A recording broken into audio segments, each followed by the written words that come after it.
may bagong motocross racetrack dito sa Amores Farm. Ayan, shoutout muna pala sa kaibigan natin si Papa Burr. Located nga pala ang Amores Farm dito sa bagong baryo, Sapang Maragul, Tarlac City. Kumpleto ang track na to, meron na tong malupit na berm at solid na hoops, tabletop at iba pa. Ayan, at nag-present pa si Jan Mascareñas. Yo, Pataban TV!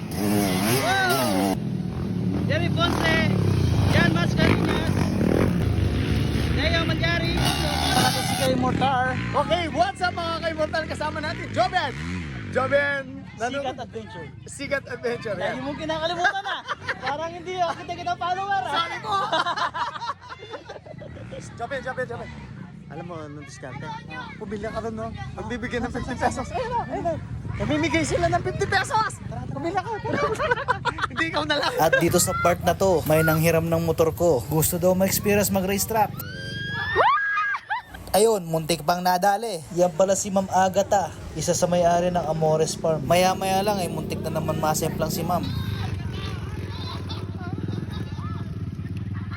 Nakakabilib ang lakas ng loob ni Ma'am magmotor. Kahit first time niya at ilang beses na muntikan sumemplang, ay tuloy-tuloy pa rin ito. At inabot na kami ng gabi sa racetrack. Magkayaan pang mag-inom at magkwentuhan. Ito pala yung may-ari ng Amores Amores Farm. Si ano pa rin sa? Efren. Efren.